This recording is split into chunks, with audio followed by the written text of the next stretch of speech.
বাংলাদেশের জন্য ভিন্ন রকম একটা সকাল।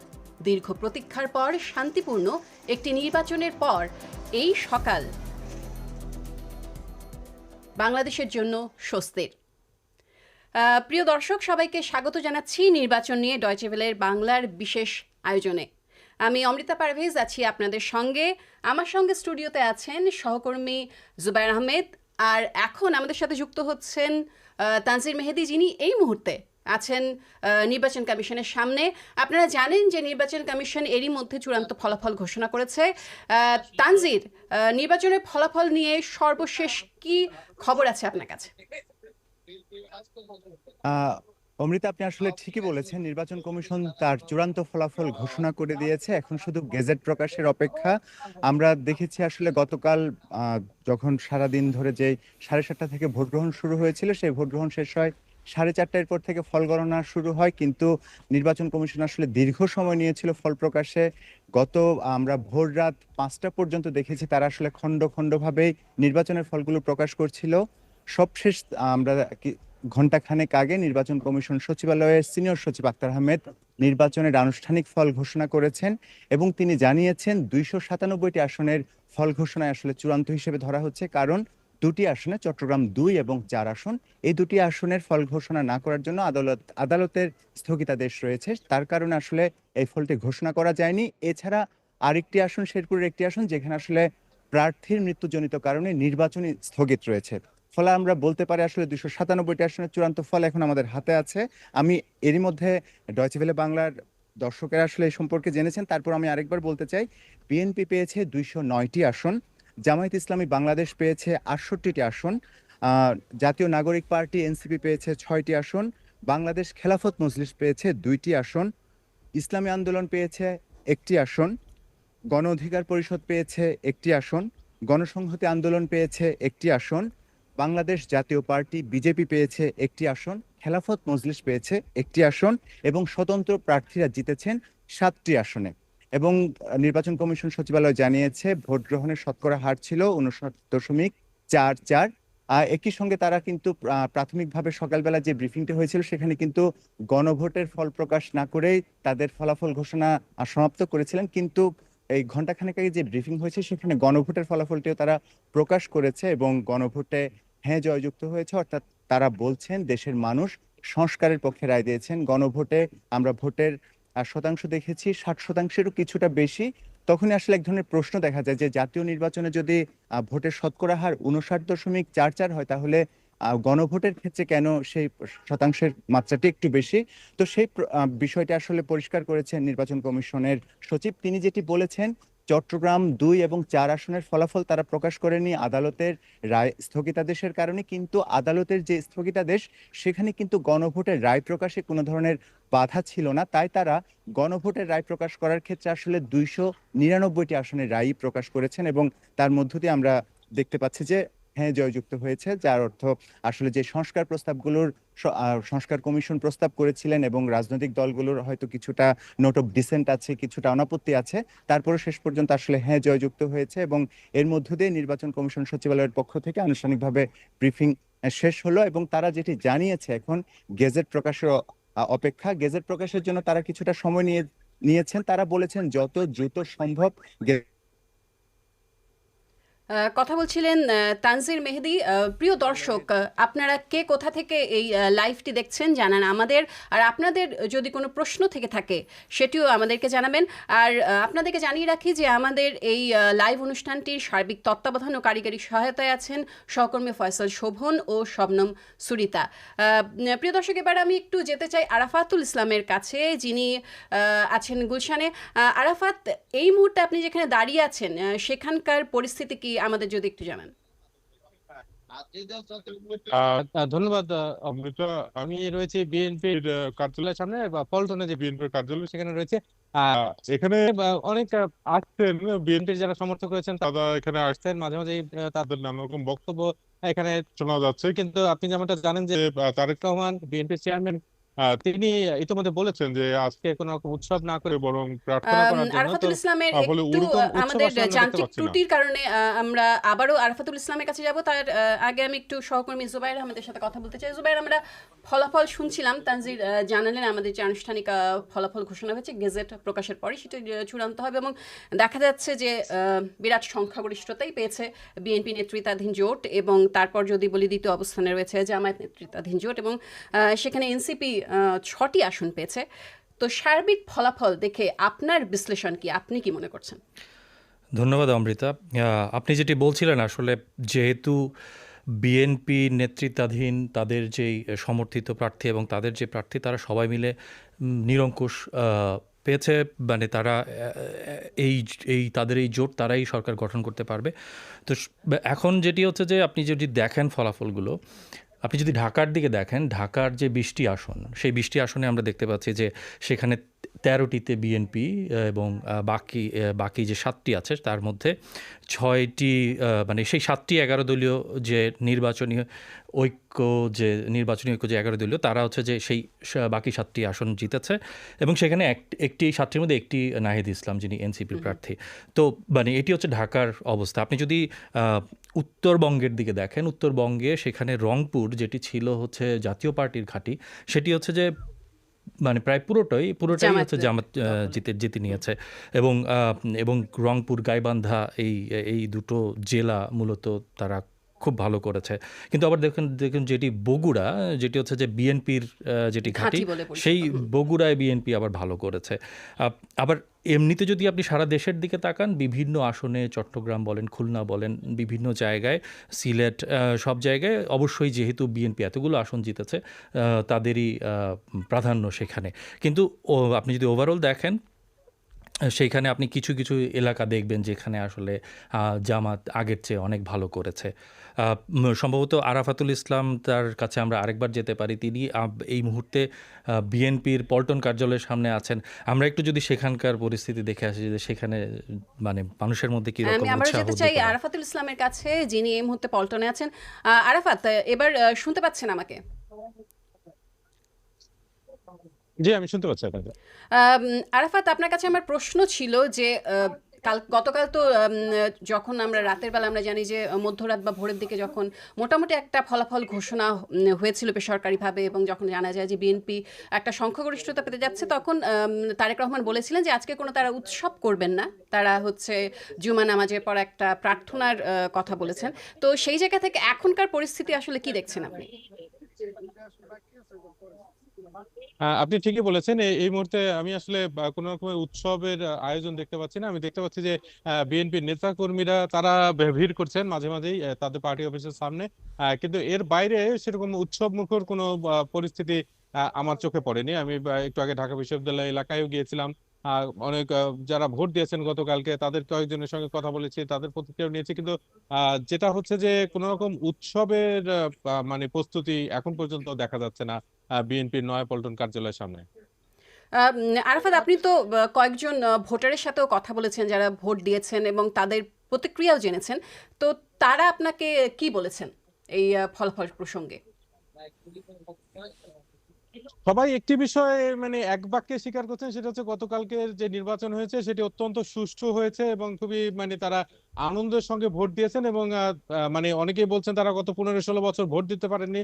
যখন ভোট দিতে গিয়েছেন কখনো কখনো বলা হয়েছে যে মানে তাদের ভোট হয়ে গেছে কিংবা তাদের পছন্দের প্রার্থী সেখানে ছিল না, কিন্তু এবার তারা ভোট দিতে পেরেছেন। তারা বলছেন যে তারা এই ভোট অনেক সুষ্ঠু হয়েছে, সহিংসতা তাদের চোখে পড়েনি। এই বিষয়টা তাদের খুবই পছন্দ।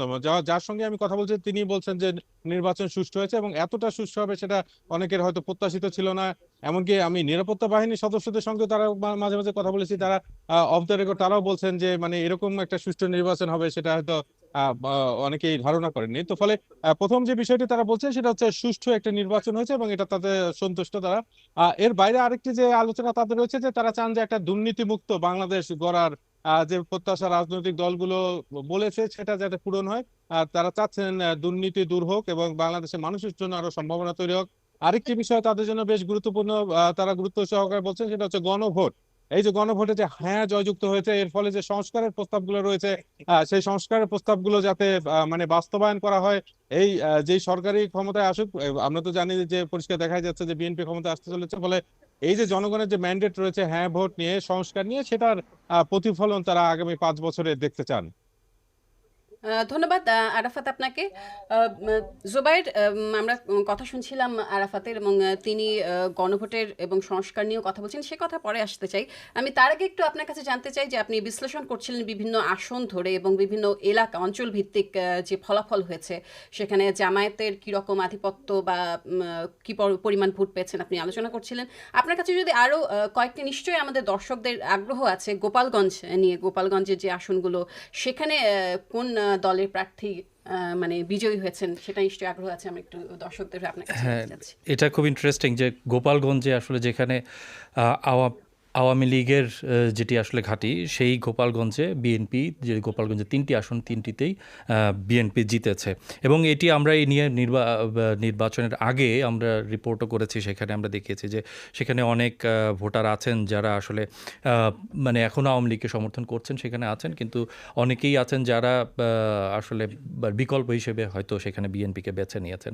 এছাড়া আপনি যদি দেখেন যে আমি যেহেতু দলের কথা আসছে, যে এছাড়া এনসিপি, যেই নতুন যে দলটি, তাদের কথা যদি আপনি দেখেন, যে এনসিপি 6টি আসনে তারা জয় পেয়েছে, এবং সেখানে যেই 6 জন, তাদের মধ্যে নাহিদ ইসলামের কথা বলেছে, এছাড়া আক্তার হোসেন, হাসনাত আবদুল্লাহ, আব্দুল হান্নান মাসুদ, আবদুল্লাহ আল আমিন ও আতিকুর রহমান মুজাহিদ, তারা এই 6 জন জিতেছে।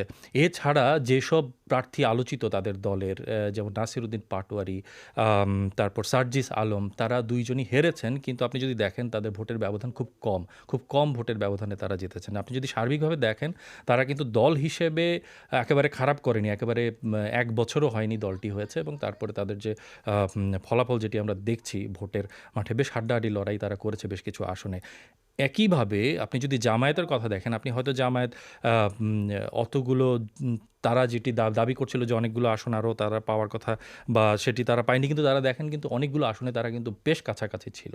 তো যেই বিষয়টি আমরা রাতেও আলোচনা করছিলাম, যে এখানে যেহেতু আমরা সংস্কারের প্রশ্ন আসছে, সেখানে নতুন যে সংসদ হবে, তারপরে যে এটি যে বাস্তবায়ন যদি হয়, তারপরে যে আমরা উচ্চকক্ষ দেখতে পাবো, নিম্নকক্ষ দেখতে পাবো, তাহলে এই যে পার্সেন্টেজ অফ ভোট যেটি আমরা দেখতে পাচ্ছি, সেই percentage of vote will be a very important factor এখানে। কারণ এই পার্সেন্টেজ অফ ভোট দিয়ে উচ্চকক্ষে কার কত সংখ্যক আসন, বা উচ্চকক্ষে কত সংখ্যক আসন পাচ্ছেন, সেটি নির্ধারিত হবে। তার মানে হচ্ছে যে শুধু নিম্নকক্ষের কথা আমরা এখন বলছি, সুতরাং সেখানে আসন হচ্ছে ডিসাইডিং ফ্যাক্টর, কিন্তু কে কত শতাংশ ভোট পেল সেটি আমাদের দেখতে হবে। আমরা যখন চূড়ান্তভাবে জানতে পারবো যে কে কত শতাংশ ভোট পেয়েছে, সেই অনুযায়ী আসলে আমরা বুঝতে পারবো যে উচ্চকক্ষ যদি হয়, সেটি যদিও বিএনপির পক্ষ থেকে সেটি নিয়ে বেশ অনেক আগে থেকেই তাদের আপত্তি ছিল উচ্চকক্ষ, এবং সেই উচ্চকক্ষে যেভাবে সংবিধান সংশোধনের বিষয়টি যেভাবে রাখা হয়েছে সেটি নিয়ে আপত্তি ছিল, কিন্তু বিষয়টি হচ্ছে যে সেটি যদি হয়, বাস্তবায়িত হয়, তাহলে এই পার্সেন্টেজ অফ ভোট একটি ইম্পর্টেন্ট আপনি হবে। বলছিলেন উচ্চকক্ষের কথা, সংস্কারের কথা, যেহেতু আমরা জানি যে এর মধ্যেই যে গণভোটে হ্যাঁ এর পক্ষ মানে বেশি ভোট পেয়েছে, সো হ্যাঁ জয়যুক্ত হয়েছে বলতে পারি আমরা। সেখানে সেই জায়গা থেকে যে 180 দিনের মধ্যে কিছু সংস্কার করার কথা বলা হয়েছে, যেটি আপনি এর আগে সাক্ষাৎকার নিয়েছিলেন ডক্টর আলী রিয়াজের, এবং উনি আপনাকে ব্যাখ্যা করেছিলেন যে কি হতে যাচ্ছে, এবং কিছু বিষয় হচ্ছে নির্বাচিত সংসদ সদস্যদের উপর ডিপেন্ড করবে, আর কিছু হচ্ছে সংস্কারের যে সংবিধান সংস্কারের পয়েন্টগুলো আছে সেগুলো নির্ধারিত হবে। তো এইটা যদি একটু আমাদের দর্শকদের জন্য একটু সহজ করে বলেন। হ্যাঁ, মানে বিষয়টি হচ্ছে যে এই যে নতুন সংসদ হবে, এই সংসদ, আমি এই জায়গাটি ব্যাখ্যা করার আগে একটু বলে নেই যে শপথ, আসলে এখন তো শপথের বিষয়, শপথ কিভাবে হবে, তারপরে শপথের পরে হচ্ছে এই নতুন সংসদ হবে, এবং সেই নতুন সংসদ থেকে নতুন সরকার নির্বাচিত হবে, এবং সেই সরকার এবং এই সংসদ পরবর্তীতে এই সংস্কারের প্রক্রিয়াটি চালিয়ে নেবে। শপথের বিষয়ে আপনি যদি দেখেন যে এখন যে নির্বাচনের যে ফলাফল, আমরা এখন যেটি দেখছি বেসরকারিভাবে নির্বাচনী ফলাফল দেখছি, এখন এই ফলাফলটি আপনার গেজেট আকারে প্রকাশিত হবে। গেজেট আকারে যখন প্রকাশিত হবে, তার 3 দিনের মধ্যে এই নতুন সরকার গঠিত হবে, এবং নতুন এই সংসদ শপথ নেবে, এবং তারপরে নতুন সরকার গঠিত হবে। এবং মানে এই শপথ, এখন বিষয় হচ্ছে যে এখন তো কোনো সংসদ নেই, কোনো স্পিকার নেই, তাহলে এদের এই যে নতুন যে সংসদ সদস্যরা যাচ্ছেন এই সংসদে, তাদের কে আসলে শপথ পড়াবেন? এই রকম পরিস্থিতিতে দুটি বিষয় হতে পারে। একটি হচ্ছে যে রাষ্ট্রপতি যিনি আছেন তিনি যদি কাউকে বলেন যে কাউকে নিয়োগ দেন শপথ পড়ানোর জন্য, সেটি প্রধান বিচারপতি হতে পারেন বা তেমন কেউ হতে পারেন, যাকে বললেন যে আপনি শপথ পড়াবেন, তাহলে এই গেজেট প্রকাশের 3 দিনের মধ্যে এই ফলাফল, এই শপথ হবে। এখন যদি সেটি না হয়, সেটি যদি তিনি কাউকে খুঁজে না পান, তাহলে কি হবে? তাহলে ওই 3 দিনের পরে আরও 3 দিনের মধ্যে, পরবর্তী 3 দিনের মধ্যে এই নির্বাচন কমিশনার যিনি আছেন, প্রধান নির্বাচন কমিশনার, তিনি আসলে শপথ পড়াবেন। হ্যাঁ, সিইসি, তিনি শপথ পড়াবেন। তাহলে আমরা এটি পাচ্ছি, এবং তারপর সেখান থেকে প্রধানমন্ত্রী নির্বাচন, তারপরে সরকার গঠন, সেই বিষয়গুলো আসবে।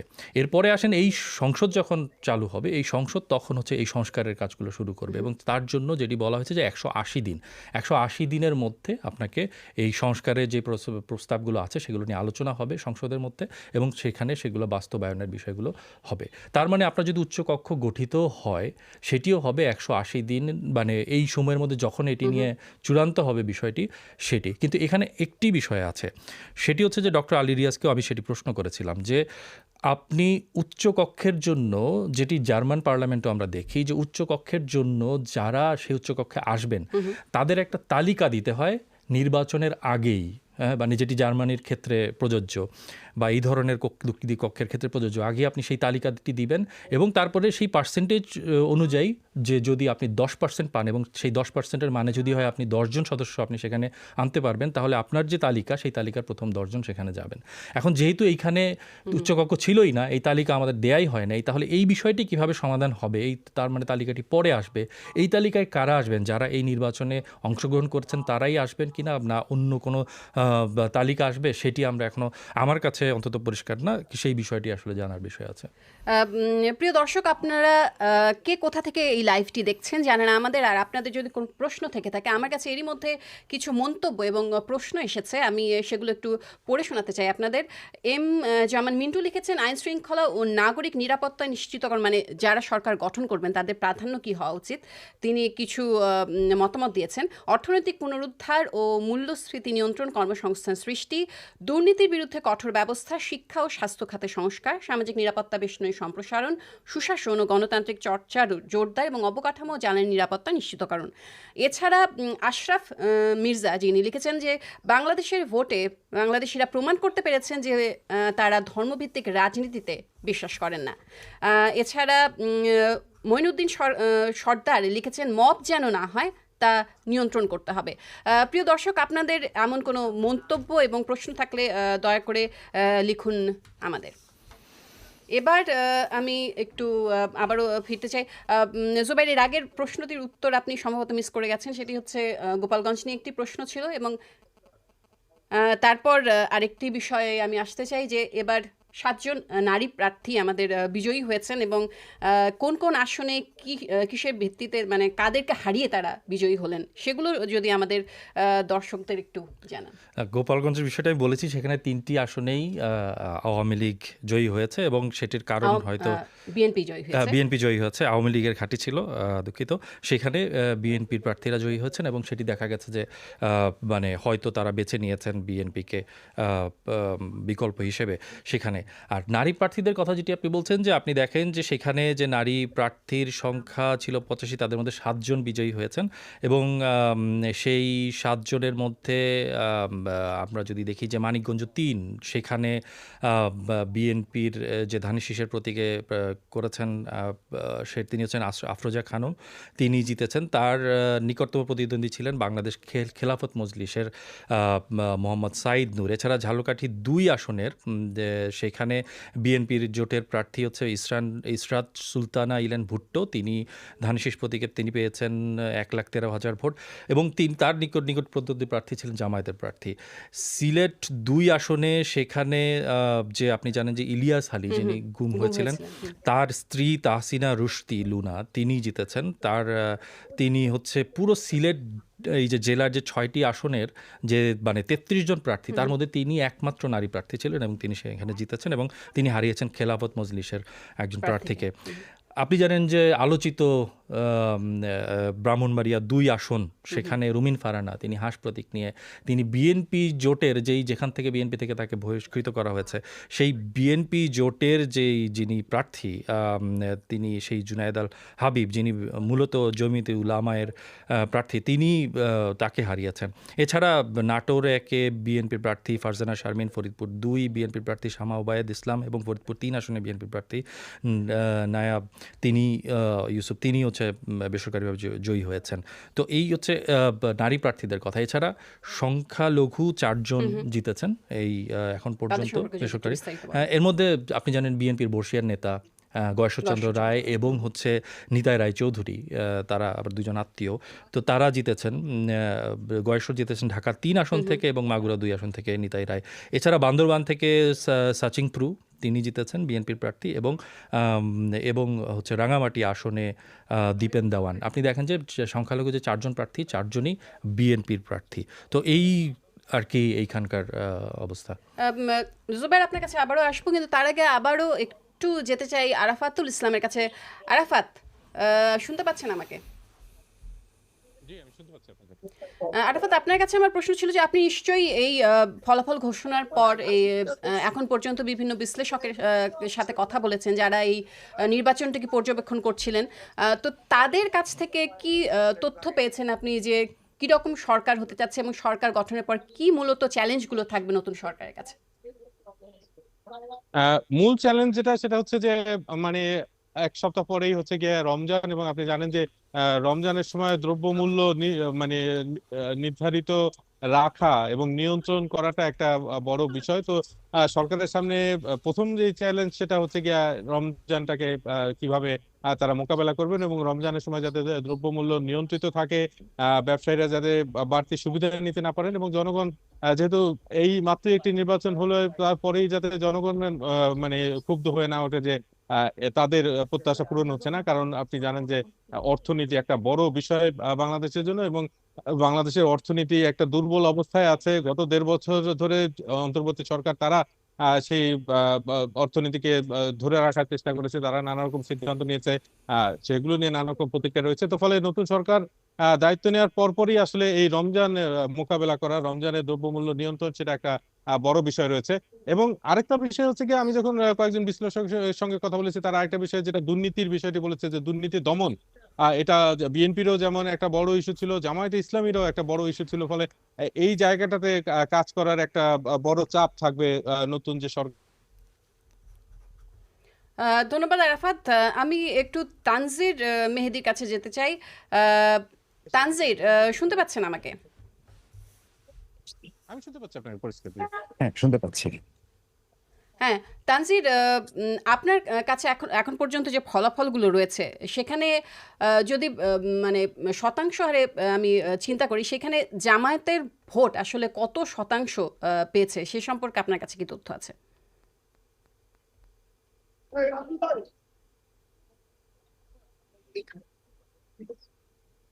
তানজির, শুনতে পাচ্ছেন? জামায়াত আসলে হ্যাঁ, তার যে বলুন বলুন। হ্যাঁ, এখন ধন্যবাদ। আপনাকে আবার শুনতে পাচ্ছি। জামায়াতের যে ফলাফল এবারের নির্বাচন আমরা দেখেছি, এটি তাদের আসলে স্মরণকালের সেরা ফলাফল বলতে হবে। এবং জুবাইর ভাই তার আলোচনায় যেটি বলছিলেন যেহেতু হ্যাঁ জয়যুক্ত হয়েছে গণভোটের ফলে পিআর নির্ধারণের একটা বিষয় আছে, আমরা কমিশনের কাছে বিষয়টি নিয়ে তাই জানতে চেয়েছিলাম যে এখন পর্যন্ত তারা বলেছে ভোট কাস্ট হয়েছে 59.44, কিন্তু দল হিসেবে কোন দল আসলে কত শতাংশ ভোট পেয়েছেন কমিশন এর উত্তর আমাদেরকে জানিয়েছেন যে এটি আসলে তারা এখনো হিসাব নিকাশ করছেন।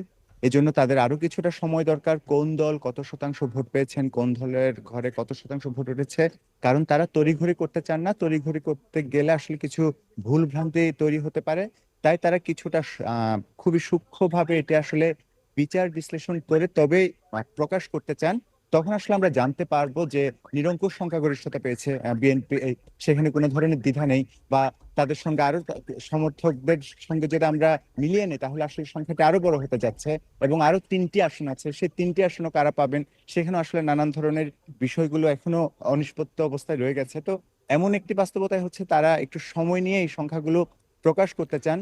এবং আরেকটি বিষয় আমি একটু জানিয়ে রাখতে চাই, বিএনপির যে নির্বাচনী ইশতেহার, সেই নির্বাচনী ইশতেহারে কিন্তু তারা বলেছে সংস্কার বাস্তবায়ন তারা করতে চান, কিন্তু যেসব ক্ষেত্রে তারা নোট অফ ডিসেন্ট দিয়েছেন সেসব ক্ষেত্রে আসলে তাদের খুব একটা অনাগ্রহ নেই। তাই এই উচ্চকক্ষের আলোচনা আসলে কতটা আগামী সংসদে খুব জোরালো হয়ে উঠবে বা গ্রহণযোগ্য হয়ে উঠবে সেটি নিয়ে কিন্তু এখনো সংশয় আছে। তারপর আসলে সরকার গঠনের পর বিএনপি হয়তো নতুন ভাবে তাদের ভাবনাটি ভাবতে পারেন, নতুন ভাবে হয়তো তারা সিদ্ধান্ত নিতে পারেন, সেটি হয়তো দেখার বিষয় আছে। কিন্তু কমিশন যেটি বলছে যে এই জন্য আরো কিছু সময় দরকার, তারপরে আসলে এগুলো চূড়ান্ত হবে এবং সরকার গঠনের পর আসলে আরো অনেক বিষয় পরিষ্কার হবে আমাদের কাছে সংস্কার ইস্যুতে। তানজির, এখানে আপনার কাছে, আপনি যেহেতু জামায়াত প্রসঙ্গে বলছিলেন, আপনার কাছে আমার একটি প্রশ্ন, সেটি হচ্ছে যে আপনি তো নির্বাচন কমিশনে পুরো রাত ছিলেন, সকালের পর্যন্ত ছিলেন, এবং সেখানে আমরা দেখেছি যে এই ফলাফল নিয়ে কিছুটা জামায়াতের মধ্যে কিছুটা অসন্তোষ আছে। তো তারা আসলে কি বলছেন, কোন জায়গাগুলো তাদের আসলে এই ফলাফল নিয়ে তাদের তাদের আপত্তি, সেটি কি আপনাদেরকে একটু জানাবেন আপনি? আমরা ভোর রাত 4টার দিকে জামায়াতের যিনি সহকারী সেক্রেটারি জেনারেল তিনি এসেছিলেন এবং তিনি এই নির্বাচনের প্রধান সমন্বয়ক এবং জামায়াতের মুখপাত্র হিসেবে তিনি সংবাদ মাধ্যমের সঙ্গে কথা বলেন। তিনি কমিশনে এসেছিলেন এবং তার সঙ্গে জামায়াতের আরো কয়েকজন সমর্থকদেরকেও আমরা দেখেছি। তারা যেটি বলার চেষ্টা করেছে সেটি হচ্ছে জামায়াতের যেসব হেভিওয়েট প্রার্থী রয়েছে, এমনকি জামায়াতের আমির সহ তাদের যে সকল হেভিওয়েট প্রার্থী রয়েছে সেসব কেন্দ্রগুলো থেকে আসনের নির্বাচনে আসলে রিটার্নিং কর্মকর্তারা ভোটের ফলাফল প্রকাশে বিলম্ব করছিলেন। এমনকি তারা সরাসরি বিএনপি চেয়ারম্যান তারেক রহমানকে বিজয়ী ঘোষণা করার জন্য নির্বাচন কমিশন ফলের যে ভোটের যে ফলাফল সেটি আসলে কাটাছেঁড়া করেছেন বলেও কিন্তু অভিযোগ করেছেন। তারা যেটি বলছেন যে 5টি বিভিন্ন কেন্দ্র থেকে যখন প্রিজাইডিং কর্মকর্তারা ফলাফলগুলো রিটার্নিং কর্মকর্তার কাছে দাখিল করেন, সেরকম আসলে বিভিন্ন কেন্দ্রের 5টি ফলাফলে কাটাছেঁড়া করা হয়েছে। এই প্রসঙ্গটি ধরে তাদের পোলিং এজেন্টরা কিন্তু জানতে চেয়েছিলেন কেন এই কাটাছেঁড়া। নির্বাচন কমিশনের সংশ্লিষ্ট কর্মকর্তারা নাকি জানিয়েছিলেন যে এই কাটাছেঁড়াটা করা হয়েছে, তাদের কিছু ভুলভ্রান্তি ছিল, সেই ভুলভ্রান্তিটা ঠিক করার জন্য। কিন্তু জামায়াত দাবি করছে এই কাটাছেঁড়ার মধ্য দিয়ে আসলে 5,000 ভোটের ব্যবধান তৈরি করা হয়েছে। এবং আমরা অবশ্য ফলাফলের হিসেবে আমরা যেটি দেখতে পাই যে ঢাকা 17 আসনে জামায়াত প্রার্থী খালিদুজ্জামানকে কিন্তু 4,000 থেকে সামথিং এরকম কিছু একটা ভোটে আসলে বিএনপি চেয়ারম্যান তারেক রহমান পরাজিত করেছেন। কিন্তু জামায়াতের দিক থেকে এই আসনটি নিয়ে আসলে আপত্তি রয়েছে। এমনকি তারা বলছে তাদের যে জামায়াতে আমির শফিকুর রহমানের যে আসনে তিনি নির্বাচন করেছেন সেখানেও আসলে ফল প্রকাশে নানান ধরনের গড়িমসি করা হচ্ছে। এবং তারা কখনোই আসলে, আমরা নির্বাচনী প্রচার শুরু হওয়ার পর থেকে দেখছি জামায়াত কখনো যেমন বিএনপির নামটি বলে না, বিএনপিও তখন আসলে এই নির্বাচনী প্রচারের ক্ষেত্রে জামায়াতের নামটি বলেনি। গতকালও তারা এই চর্চাটি অব্যাহত রেখেছে। তারা যেটি বলার চেষ্টা করছে যে একটি বিশেষ রাজনৈতিক দলকে সুবিধা দেওয়ার জন্য নির্বাচন কমিশন এবং নির্বাচন কমিশনের সঙ্গে যুক্ত কর্মকর্তারা এসব কাজগুলো করেছেন। এবং তারা বলছেন যে তারা আসলে একটি ফ্যাসিস্ট সরকারের পতনের মধ্য দিয়ে রক্তপাতের মধ্য দিয়ে আসলে যে নতুন বাংলাদেশের স্বপ্ন দেখেছিলেন, সেই স্বপ্ন দেখার মধ্যে আসলে এমন একটি নির্বাচনের এই ঘটনাগুলো আসলে নির্বাচনকে কলুষিত করতে পারে। তারা তাই তাদের যারা সমর্থক তারা বলছেন জনগণকে সঙ্গে নিয়ে তারা এটি আসলে প্রতিরোধ করতে চায়। এবং তারা তাদের যে 11 দলীয় নির্বাচনী ঐক্য সেখানকার শীর্ষ নেতাদের সঙ্গেও এই বিষয়টা নিয়ে কথা বলেছেন এবং আরো যারা নেতারা রয়েছেন তাদের সঙ্গে তারা আবারও বসতে চান এবং বসার পরে তারা তাদের একটি আন্দোলন কর্মসূচিও ঘোষণা করতে পারেন বলে কিন্তু তিনি গতকাল জানিয়ে গেছেন। এবং জামায়াতের মুখপাত্র বলেছেন আমরা কমিশনের সঙ্গে ওই বিষয়গুলো নিয়ে কথা বলবো, কমিশনকে আমরা অবহিত করব এই বিষয়গুলো নিয়ে যেন তারা দ্রুত কোনো গ্রহণযোগ্য পদক্ষেপ নেয়, অন্যথায় তারা কঠোর জি, আন্দোলনের হুঁশিয়ারি দিয়েছেন। ধন্যবাদ। আমি একটু এই বিষয়ে একটু আরাফাতুল ইসলাম আপনার কাছেও একটু জানতে চাই। এই যে তানজির যেটি বললেন সেই বিষয়ে আপনি কি বিএনপির পক্ষ থেকে, বিএনপির কাছ থেকে কোনো প্রতিক্রিয়া পেয়েছেন? যে বিষয়গুলো তারা জামায়াত ইসলাম যে যেই অভিযোগগুলো তুলেছে। অভিযোগগুলো তুলছে সেখানে সেটি নিয়ে। আরেকটি বিষয় হচ্ছে যেটি নিয়ে আগেও আলোচনা হয়েছিল যে এই যে নতুন সংসদ নির্বাচন হবে সেখানে যদি কেউ প্রধানমন্ত্রী হন তাহলে তিনি সেই দলের প্রধান থাকতে পারবেন কিনা, এই প্রশ্নটিও ছিল একটা সময় সংস্কারের যে বিষয়গুলো এসেছে। এগুলো নিয়ে বিএনপির মধ্যে কোনো আলোচনা এর মধ্যে শুরু হয়েছে কিনা, বা আপনি কোনো কিছু জানতে পেরেছেন কিনা তাদেরকে নিয়ে, বা আগামী মন্ত্রিসভা বা এইসব নিয়ে কোনো কিছু?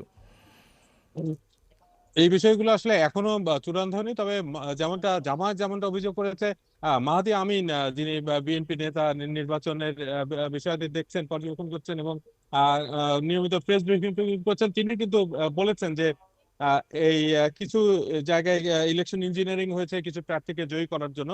তো তাদেরও একই রকম অভিযোগ রয়েছে, এবং জামায়াত যেমন বিএনপির নাম নিচ্ছে না, বিএনপিও জামায়াতের নাম না নিয়ে আসলে কথা বলেন। আমি জনাব তারেক রহমানের সঙ্গে যখন ডয়চে ভেলের একান্ত সাক্ষাৎকারটি আমি যখন নিয়েছিলাম, সেখানেও তিনি বারবার একটি দল এটাই বলেছেন, যখন নারীর বিষয়ে, নারীর নিরাপত্তা এবং নারীদের মধ্যে কোনো রকম ভয়ভীতি কাজ করছে কিনা সেই বিষয়ে আমি যখন তাকে জানতে চেয়েছিলাম, তিনিও একইভাবে উত্তর দিয়েছেন একটি দল।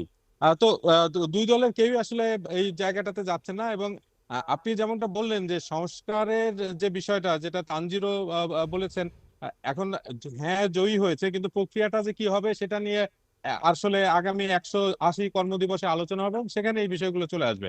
একটা ব্যাপার এখানে রয়েছে যে যে 4টা পয়েন্ট এখানে দেওয়া হয়েছে, সেটা সব রাজনৈতিক দল ঐক্যমত্যে গিয়ে তারপরে এই পয়েন্টগুলো দিয়েছেন। ফলে এখন যেহেতু হ্যাঁ জয়ী জয়ী হয়েছে, তাদের যে ঐক্যমত্য, তারা যে আলোচনা করেছেন অধ্যাপক আলী রিয়াজের যে কমিশন, সেই কমিশনে তাদের মধ্যে কিন্তু একটা বাধ্যবাধকতা রয়ে যাচ্ছে এগুলো বাস্তবায়নের। ফলে ওই জায়গাটা তাদেরকে সম্মান করার ব্যাপার আছে, এবং ওই জায়গাটাতে যদি হেরফের করা হয়, আমি যখন বিশ্লেষকদের সঙ্গে কথা বলেছি গত কয়েক ঘন্টায়, তারা কিন্তু বলছেন যে তখন এই রাজনৈতিক দলগুলোর পক্ষে সম্ভব হবে বড় ধরনের কর্মসূচিতে যাওয়া, এবং তারা তখন একটা রাজনৈতিক ইস্যু পেয়ে যাবে, যেটা হয়তো নতুন সরকারের জন্য একটা বড় মানে সংকটও তৈরি করতে পারে। আরেকটা বিষয় হচ্ছে, আপনি যেটা দেখেছেন যে এখানে যে ভোটের হার, জামায়াত তার মানে স্মরণকালে সবচেয়ে ভালো ফলাফল করেছে, এটা একটা বাস্তবতা। আরেকটা বাস্তবতা হচ্ছে এই যে গত 1.5 বছরের যে সংস্কারের যে প্রক্রিয়া, যে প্রক্রিয়াতে পুরো সংসদ সরকার ব্যবস্থা যে পরিবর্তনগুলো আনতে হচ্ছে, সেই প্রক্রিয়াতে দেখা যাবে যে তারা যে ভোট পেয়েছে সেই ভোটের হারে কিন্তু তাদের একটা বড় অবস্থান থাকবে হচ্ছে গিয়ে সংসদের উচ্চ কক্ষে। অনেক নেতা যারা, যেমন এমনটা শোনা যাচ্ছে, এখনো পুরোপুরি আনুষ্ঠানিকভাবে নিশ্চিত করা হয়নি, কিন্তু যেমন নাসির উদ্দিন পাটোয়ারি বা সার্জিস আলম, এইরকম যে নেতারা রয়েছেন, জামায়াতের যে নেতারা রয়েছেন, তাদের পক্ষে কিন্তু এখনো সুযোগ আছে সংসদের উচ্চ কক্ষে যাওয়ার, যেহেতু তাদের ভোটের হার অনেক ভালো, এবং অনেক জায়গাতেই হচ্ছে গিয়ে ভোটের ব্যবধান খুবই কম, যেটা আপনিও আলোচনা করলেন, তানজিরও যে আলোচনাটা নিয়ে এসেছে। ফলে দেখা যাচ্ছে যে আগামী এই 180 দিনে মূলত সরকারের যে রূপরেখা, বাংলাদেশের ভবিষ্যতে যে পরিবর্তনের কথা বলা হচ্ছে, সেই বিষয়গুলো ক্রমশ ফুটে উঠবে আর কি। এই মুহূর্তে এখনো এই বিষয়গুলো অমীমাংসিত রয়ে গেছে। জার্মানির কথা আপনি যেমনটা বললেন, যে জার্মানিতে কিন্তু আমরা আগে থেকেই জানা যায় যে আসলে এই ভোটের শতাংশের হিসেবে কোন দল কাদেরকে প্রার্থী করবে, কত শতাংশ ভোট পেলে কে কে প্রার্থী হতে পারবে কোন দল থেকে, এই বিষয়গুলো আগে থেকে নিশ্চিত করা থাকে, আগে থেকে তৈরি করা থাকে। এই নির্বাচনে আমরা কিন্তু সেই বিষয়গুলো দেখছি না, কারণ গণভোটে আগে হ্যাঁ জয়ের বিষয়টি ছিল, এবং সেই হ্যাঁ জয় যুক্ত হওয়ায় এখন এই পরিবর্তনগুলো আসবে, এবং সেই পরিবর্তনগুলো যাতে ঠিকভাবে করা যায় সেজন্য কিন্তু সংস্কার কমিশনও কাজ করবে আগামী কয়েক মাস। ধন্যবাদ আরাফাত আপনাকে। আমরা আরাফাতের কথা ধরে আপনার কাছে একটি প্রশ্ন রাখতে চাই, দর্শকের প্রশ্ন। সোহরাব শামীম প্রশ্ন করেছেন যে বিএনপিকে এই গণভোট কার্যকর করতে বাধ্য কিনা। বিষয় হচ্ছে যে এই গণভোট যে কার্যকর, বা এই যে গণভোটটি হয়েছে যে সংস্কারের প্রসঙ্গে, সেখানে আপনি জানেন যে মানে 84টির মতো বিষয়, এবং সেইখানে 47 বা 48টা হচ্ছে যেটি সংবিধানের সঙ্গে সম্পৃক্ত। এই বিষয়গুলো আসলে বাস্তবায়ন বিষয় হচ্ছে যে যেহেতু এর উপরই গণভোট হয়েছে, যেটি আরাফাতুল ইসলাম বলছিলেন, যে এখানে একটি বাধ্যবাধকতা তো আছে, যে যেহেতু একটা মানে বড় শতাংশ মানুষ সেখানে ভোট দিয়েছেন হ্যাঁ এর পক্ষে, এটা বাস্তবায়নের পক্ষে। এখন বিষয়টি হচ্ছে যে এই সংসদ সিদ্ধান্ত নিবে, সেখানে বিএনপি আলাদা বলে কিছু না, বিএনপি সংসদের একটি বড় অংশ অবশ্যই, কিন্তু সংসদে যারা যাবেন তারা আলোচনা করে বিষয়টি সিদ্ধান্ত নেবেন যে মানে এটি বাস্তবায়ন হবে বা সেখানে কিভাবে হবে, এবং সেখানে কোনো পরিবর্তনের প্রয়োজন আছে কি নেই, সেই জায়গাগুলো নিশ্চয়ই সংসদ সেটি আলোচনা করবেন।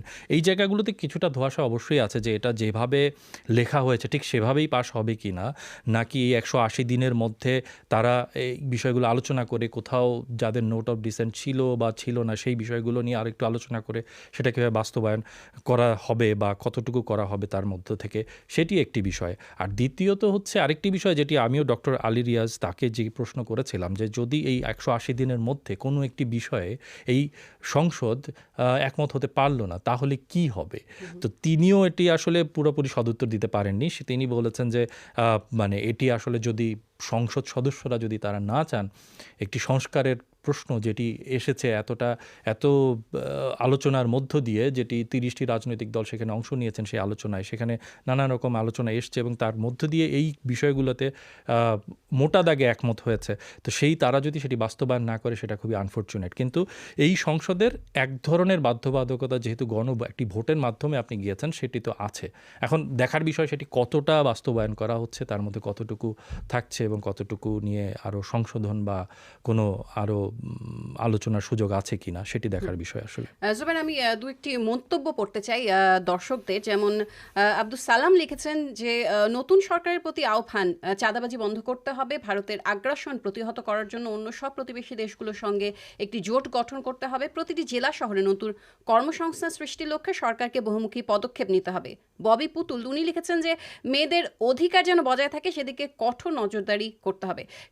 এই কথাগুলো ধরে জুবাইর আপনার কাছে আসতে চাই যে তাহলে আমাদের যে নতুন সরকার গঠন হতে যাচ্ছে তাদের কাছে প্রধান চ্যালেঞ্জগুলো আসলে কি হবে? একটি তো হচ্ছে যে এই সংসদের কাছে চ্যালেঞ্জ এই সংস্কার বাস্তবায়ন করা। দ্বিতীয়ত হচ্ছে যে সরকারের কাছে যেই প্রথম চ্যালেঞ্জটি সেটি হচ্ছে যে যেটি বিভিন্ন বিষয়, যেমন আমাদের যারা পাঠক শ্রোতা আছেন, দর্শক আছেন, তারা যেটি বারবার বলেন যে দ্রব্যমূল্য, সেটি একটি বড় বিষয়। আপনি জানেন যে খাদ্য মূল্যস্ফীতি আমরা দেখছি গত 4 মাস ধরে যেভাবে 8% উপরে সেখানে আমরা দেখতে পাচ্ছি। সেই খাদ্য মূল্যস্ফীতি সেখানে কিভাবে লাগাম টানা যায়, খাদ্য বহির্ভূত যে অন্যান্য বিষয়, অন্যান্য সরঞ্জামাদি পণ্য, সেগুলোর যে মূল্যস্ফীতি, সেই জায়গাগুলোতে কীভাবে লাগাম টানা যায়, এটি একটি বড় চ্যালেঞ্জ। আপনি জানেন যে এই দীর্ঘ সময় 17 মাস যেহেতু আমরা একটি অন্তর্বর্তী সরকারের অধীনে ছিলাম, সেই অন্তর্বর্তী সরকারের সময় যেহেতু একটি বিশেষ পরিস্থিতিতে এই অবস্থা তৈরি হয়েছে, সেখানে আমরা দেখেছি ব্যবসা বাণিজ্য, বিনিয়োগ, এইসব জায়গায় একটি স্থবিরতা তৈরি হয়েছে। এটি খুব স্বাভাবিক, যেহেতু কোনো নিশ্চয়তা নেই, নিশ্চয়তা ছিল না জায়গাগুলোতে, মানে একটি দীর্ঘমেয়াদী পরিকল্পনা নেওয়া বা দীর্ঘমেয়াদী বিনিয়োগ করা, এই জায়গাগুলোতে আসলে কখনোই ইন্টারিম সময়ে বা অন্তর্বর্তী সময়ে খুব একটা আমরা অগ্রগতি দেখি না, সেটিই হয়েছে।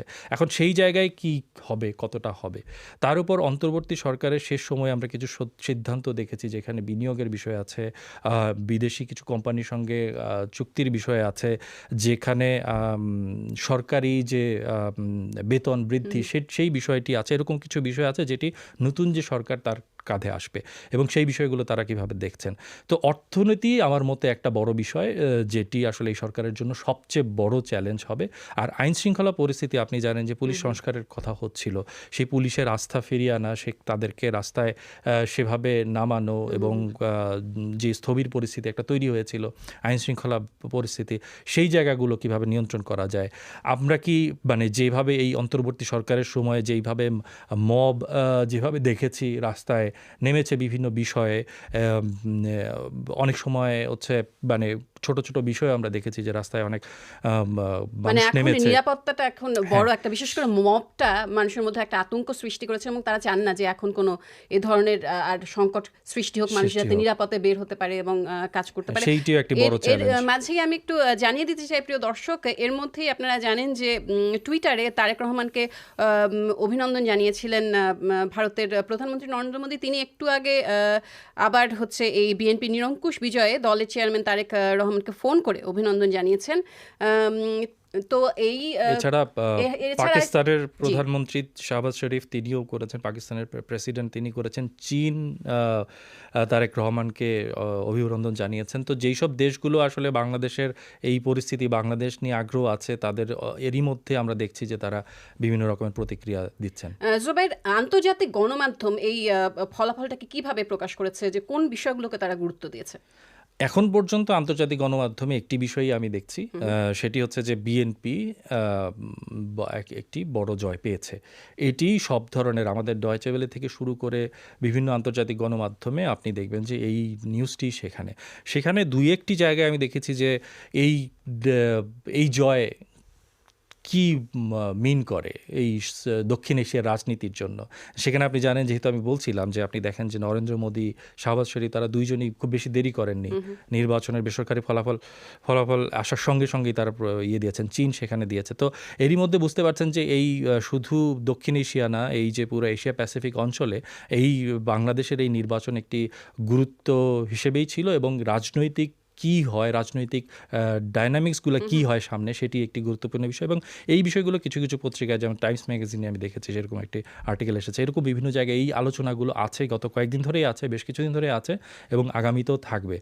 এখন এই মুহূর্তে ফলাফল সেটি আমি আন্তর্জাতিক গণমাধ্যমে সেটি মূলত আমি দেখছি। আর শেষ প্রশ্ন আপনার কাছে জুবাইর, আমি যেটা বলছিলাম যে আমি এবার দেখছিলাম মনীষা চক্রবর্তী, যিনি এবার নারী প্রার্থী ছিলেন, তিনি লিখেছিলেন যে এবার আসলে উনি হেরে গেছেন মূলত ধনী প্রার্থীর কাছে। তো এবারের আলোচনায় ছিল, এর আগে যদি আমি টক শোতে কথা বলছিলাম আলতাফ পারভেজের সঙ্গে, তিনি আমাকে জানিয়েছিলেন যে এবার আসলে একটি সংসদ, যদি বিএনপি জেতে, সংসদ হতে যাচ্ছে ধনীদের সংসদ, মানে বেশিরভাগই হচ্ছে প্রার্থী যারা বিএনপি তারা হচ্ছে ব্যবসায়ী। হ্যাঁ, তো আসলে কি তাই? মানে ওনার যে বিশ্লেষণ, আপনি কি এটাকে সমর্থন করেন? মানে এটা আসলে মানে সমর্থনের বিষয়ের চেয়ে এখানে মূল বিষয় হচ্ছে সমর্থনের চেয়ে মূল বিষয় হচ্ছে যে এখানে ফ্যাক্ট কি বলে। আপনি দেখেন যে বাংলাদেশের যে ভোটার, আপনি দেখলেন যে প্রায় 13 কোটি 12 কোটি 77 লাখ মানুষ ভোট দেয়নি, ভোটের মানে জন্য ভোটার হ্যাঁ। ছিলেন। এবং সেইখানে আপনি দেখেন 6 থেকে 7 কোটি তারা হচ্ছেন কৃষক এবং শ্রমিক। হ্যাঁ, এবং এই কৃষক শ্রমিক যারা তাদের যে প্রতিনিধিত্ব, আপনি দেখেন যে এই যে আন্দোলন হয়েছে, এই যে গণ অভ্যুত্থান হয়েছে, তারও একটি স্পিরিট ছিল। কিন্তু আপনি দেখেন যে প্রচুর মানুষ যারা খেটে খাওয়া মানুষ, তারা কিন্তু আন্দোলনে অংশ নিয়েছেন। রিক্সা চালক বলেন, দিনমজুর বলেন, সবাই। এবং আপনি দেখেন যে এই যে বৈষম্য বিরোধী শব্দটি, এটি কিন্তু খুব জনপ্রিয়তা পেয়েছে। তার মানে হচ্ছে যে এই আন্দোলনের একটি অর্থনৈতিক দিক ছিল, যেই অর্থনৈতিক দিকটি আমার কাছেও ব্যক্তিগতভাবে মনে হয়েছে যে রাজনৈতিক দলগুলো তাদের যে প্রার্থিতা, তারা যে প্রার্থী দিয়েছেন, সেই প্রার্থিতায় সেই অর্থনৈতিক দিকটির আসলে প্রতিফলন হয়নি। ঠিক বলেছেন। এবং মানে আপনি শেষবারের মতো আমি একবার আরাফাতুল ইসলামের কাছে যেতে চাই। আরাফাত, আপনার কাছে জানতে চাচ্ছি আমি যে আন্তর্জাতিক গণমাধ্যম এবং স্থানীয় যে গণমাধ্যম, সেখানে এই ভোটের ফলাফল কিভাবে প্রকাশিত হয়েছে, আরাফাত? এবং অবজারভাররা কি বলছেন এবং পর্যবেক্ষকদের মন্তব্য। ধন্যবাদ অমৃতা। এখানে কয়েকটি বিষয় আসলে রয়েছে, মানে যে আলোচনাটা আপনারা দুজনে করছিলেন, যে ভারতের প্রধানমন্ত্রী নরেন্দ্র মোদী, তিনি স্বাগত জানিয়েছেন, শুভেচ্ছা জানিয়েছেন তারেক রহমানকে। আমি যখন আমরা যে ডয়চে ভেলে থেকে যে সাক্ষাৎকারটা নিয়েছিলাম, সেখানে কিন্তু আমি সুনির্দিষ্টভাবে জিজ্ঞাসা করেছিলাম ভারতের সঙ্গে সম্পর্ক ইস্যুতে তার অবস্থান কি। তিনি পরিষ্কারভাবেই জানিয়েছেন নির্বাচনের আগে যে তিনি এমন কোনো চুক্তি, তার দেশের স্বার্থবিরোধী কোনো চুক্তি, তার দেশের মানুষের স্বার্থবিরোধী কোনো চুক্তি যদি কারোর সাথে থেকে থাকে, সেই চুক্তি তিনি মানবেন না। এবং তার ক্ষেত্রে বিষয়টা হচ্ছে যে তিনি কারোর সাথে দূরত্ব ঘোচাতে আগ্রহী নয়, যেখানে বাংলাদেশের স্বার্থ রক্ষা হচ্ছে না। তো ফলে তার আন্তর্জাতিক যে নীতি, সেই নীতিতে তিনি এই বিষয়টি পরিষ্কার করেছেন যে তার কাছে তার দেশের স্বার্থ সবার আগে।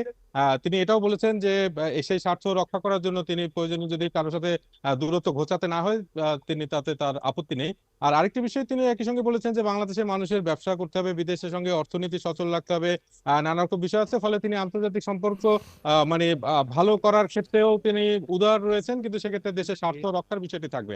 আরেকটি জায়গায় আমি একটু আপনাকে বলতে চাই, সেটা হচ্ছে যে ইউরোপীয় ইউনিয়ন, আপনি জানেন যে এবার প্রথম সবচেয়ে বড় একটি প্রতিনিধি দল তারা পাঠিয়েছেন নির্বাচন পর্যবেক্ষণ করার জন্য 2008 সালের পর। তো আমি সেই নির্বাচন পর্যবেক্ষণ দলের যে প্রধান ছিলেন, প্রধান পর্যবেক্ষক, তার সঙ্গে আমি কথা বলেছিলাম। তিনি ডয়চে ভেলেকে যে সাক্ষাৎকার দিয়েছেন, সেখানে কিন্তু তিনি বলেছেন যে ইউরোপীয় ইউনিয়নেরও এখন নতুন সহযোগী দরকার, নতুন পার্টনার দরকার, যেহেতু বিশ্ব রাজনীতিতে অনেক রকম পরিবর্তন আসছে। তো ফলে তাদের কাছে এই বিষয়টি গুরুত্বপূর্ণ যে বাংলাদেশে একটি গণতান্ত্রিক সরকার ঠিকভাবে প্রতিষ্ঠিত হচ্ছে কিনা এবং আইনের শাসন চালু হচ্ছে কিনা। কারণ সেক্ষেত্রে তাদেরও নতুন যে সঙ্গী তারা খুঁজছেন বিশ্বজুড়ে বিভিন্ন প্রান্তে বিশ্বে, সেক্ষেত্রে বাংলাদেশ একটি গুরুত্বপূর্ণ অবস্থানে যাবেন। এবং অর্থনীতির বিষয়টিও তিনি বলেছেন যে বাংলাদেশের সবচেয়ে বড় রপ্তানি বাজার হচ্ছে ইউরোপীয় ইউনিয়ন। তো সে কারণে এই যে নির্বাচনটি হয়েছে, সেই নির্বাচনটি তাদের জন্য অত্যন্ত গুরুত্বপূর্ণ এবং তারাও খুবই আগ্রহী যে গণতান্ত্রিক ভাবে নির্বাচিত যে সরকার, সেই সরকারের সঙ্গে তারা এই যোগাযোগের জায়গাটা তৈরি করা এবং যেই মানে যেভাবেই হোক যে গণতান্ত্রিক সরকারের সঙ্গে একটা ভালো সুসম্পর্ক রেখে কাজ করার আগ্রহ কিন্তু তাদের রয়েছে। এবং জার্মানি সহ ইউরোপের অনেকগুলো দেশের পর্যবেক্ষকদেরকে আমরা দেখেছি গতকালকে তারা বিভিন্ন ভোট কেন্দ্রে গিয়েছেন এবং নির্বাচন খুব নিবিড় ভাবে পর্যবেক্ষণ করেছেন। ধন্যবাদ আরাফাতুল ইসলাম। কথা বলছিলেন এই নির্বাচনে যারা পর্যবেক্ষক ছিলেন তাদের প্রতিক্রিয়া সম্পর্কে। প্রিয় দর্শক, সবাইকে ধন্যবাদ এতক্ষণ ডয়চে ভেলের সাথে থাকার জন্য। ধন্যবাদ জুবাইর আহমেদকে, যিনি আমার সাথে ছিলেন স্টুডিওতে, এবং ঢাকা থেকে যুক্ত হয়েছিলেন তানজির মেহেদি ও আরাফাতুল ইসলাম। প্রিয় দর্শক, আমরা আবারও লাইভে আসবো আপনাদের কে জানানোর জন্য, আগামীতে বিশ্লেষণমূলক এই ফলাফল নিয়ে আলোচনা করার জন্য। এতক্ষণ আমার সাথে সার্বিক তত্ত্বাবধান ও কারিগরি সহায়তায় সহকর্মী ফয়সাল শোভন এবং শবনম সুরিতা ছিলেন, তাদেরকে ধন্যবাদ জানাচ্ছি।